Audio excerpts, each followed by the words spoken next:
সম্মানিত দর্শক, আসসালামু আলাইকুম রহমতুল্লাহি ওবারাকাতু।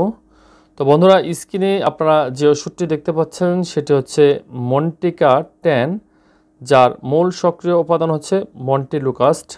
তো এটি মূলত কয়েকটি ফরম্যাটে বাজারে পাওয়া যায়, যথাক্রমে 5 মিলিগ্রাম ট্যাবলেট, 4 মিলিগ্রাম ট্যাবলেট এবং 10 মিলিগ্রাম ট্যাবলেট। তো এই ওষুধটি ইউরো ফার্মা লিমিটেডের একটি প্রোডাক্ট, যার মূল কাজ হচ্ছে যদি শ্বাসকষ্টজনিত সমস্যা থাকে বা অ্যালার্জিজনিত সমস্যা থাকে, সেক্ষেত্রে কিন্তু এই ওষুধটি ব্যবহৃত হয়ে থাকে। বিশেষ করে দেখা যায় দীর্ঘদিনের অ্যাজমাজনিত সমস্যা বা বুকে শব্দ করা এবং কাশি, সে সমস্ত ক্ষেত্রে এই ওষুধটি ভালো কার্যকারিতা দেখায়।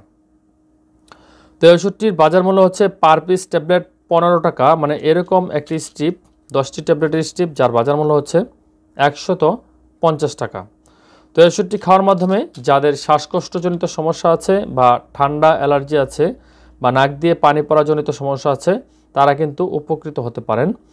তো এটি খাওয়ার নিয়ম হচ্ছে প্রতিদিন 1টি করে ট্যাবলেট রাতে খাওয়ার জন্য পরামর্শ দেওয়া হয়ে থাকে, কেননা শ্বাসকষ্টজনিত সমস্যাগুলো কিন্তু ভোর রাতে বা শেষ রাতের দিকে বেশি পরিলক্ষিত হয়ে থাকে।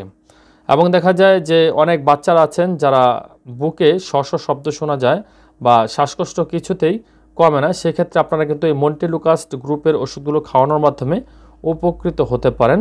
সেক্ষেত্রে অবশ্যই 4 মিলিগ্রাম ট্যাবলেট এবং 5 মিলিগ্রাম ট্যাবলেট আপনার ডাক্তার আপনাকে যেভাবে বলে সেভাবেই আপনাকে খেতে হবে। তো এই গ্রুপের অন্যান্য গুরুত্বপূর্ণ ওষুধগুলো হচ্ছে মন্টিন, যা স্কয়ার ফার্মাসিউটিক্যালস লিমিটেডের একটি প্রোডাক্ট; অ্যামকাস্ট, যা মূলত ড্রাগ ইন্টারন্যাশনাল লিমিটেডের একটি প্রোডাক্ট; এবং মন্টিয়ার, যা মূলত হচ্ছে ইনসেপ্টা ফার্মাসিউটিক্যালস লিমিটেডের একটি প্রোডাক্ট; লুমোনা, যা এসকেএফ ফার্মাসিউটিক্যালস লিমিটেডের একটি প্রোডাক্ট। এছাড়াও আরও গুরুত্বপূর্ণ অনেক কোম্পানির অনেক ওষুধ রয়েছে, সেগুলো আপনারা দেখে তারপর সেবন করবেন। তো বন্ধুরা, যে কোনো ওষুধ খাওয়ার ক্ষেত্রে অবশ্যই আপনারা ডাক্তারের পরামর্শক্রমে তারপর খাবেন, কেননা একজন ডাক্তার রোগীর সার্বিক সকল বিষয় বিবেচনা করে তারপর কিন্তু সেই ওষুধটি খাওয়ানোর জন্য পরামর্শ দিয়ে থাকেন। আর এখানে আপনারা দেখতে পাচ্ছেন যে এক্সপায়ার ডেট, সেটি আপনারা দেখে তারপর সেই ওষুধটি সেবন করবেন, কেননা এক্সপায়ার ডেট বা মেয়াদ উত্তীর্ণ ওষুধ কিন্তু কিছুতেই সেবন করা যাবে না। তো এখানে দেখতে পাচ্ছেন 12/2022, মানে হচ্ছে এখানে 12/22 লেখা আছে।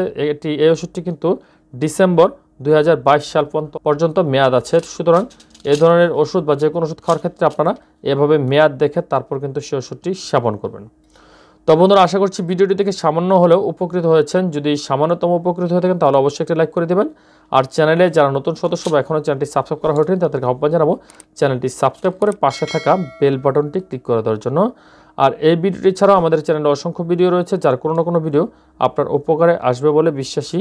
সুতরাং চ্যানেলটি ঘুরে আসার জন্য আহ্বান থাকবে। তো ভালো থাকবেন, সুস্থ থাকবেন, ভালো কিছুর সঙ্গেই থাকবেন। আল্লাহ হাফেজ।